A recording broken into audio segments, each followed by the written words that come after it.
আমরা আল্লাহ বিশ্বাস করি কিন্তু আল্লাহ সম্পর্কে যথার্থ আকীদা আমাদের নাই।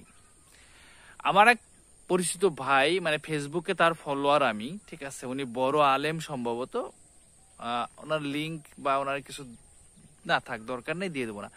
কিন্তু এরা কওমি আলেম, এদের আকীদা হচ্ছে আশারি মাতোয়ারদি। এই আশারি মাতোয়ারদি আকীদার মধ্যে হচ্ছে আপনার আল্লাহ সুবহানাহু ওয়া তাআলার কোনো আকার নাই, তিনি সর্বত্র বিরাজমান। এই বিষয়ে তাদের লেখালেখি, তাদের গবেষণা অনেক প্রচুর আছে।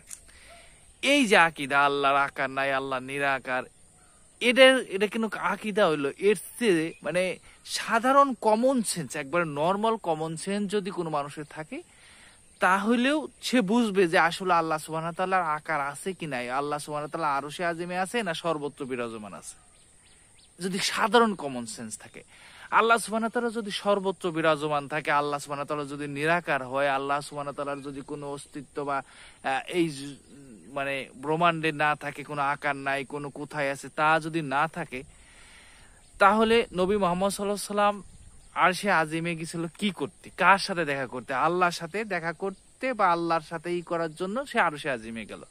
তাহলে আরশে আজিমে যাওয়ার কি প্রয়োজন ছিল? আল্লাহ যদি সর্বত্র বিরাজমান হয়, আল্লাহর যদি কোনো আকার না থাকে, তাহলে আরশে আজিমে কি করতে গেল? এক।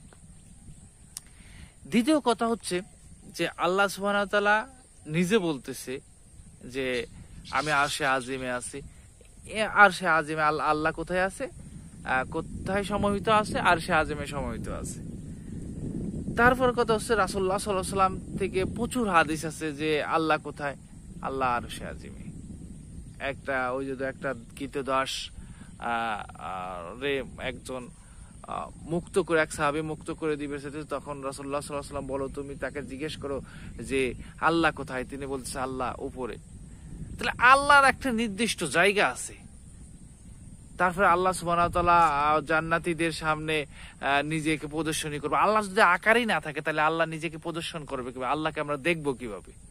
এই যে এত এত দলিল থাকার পরেও যেই সমস্ত জাহেল, কি বলবো এদেরকে, আসলে ন্যূনতম জ্ঞান যদি থাকতো, তাহলে এই সব বিষয় নিয়ে বিতর্ক করতো না। সাহাবায়ে কেরাম রাদিয়াল্লাহু আনহু এই সব বিষয় নিয়ে জীবনেও বিতর্ক করে নাই। এগুলো হচ্ছে পথভ্রষ্ট শয়তানের একটা খেলা ছাড়া কিচ্ছু না।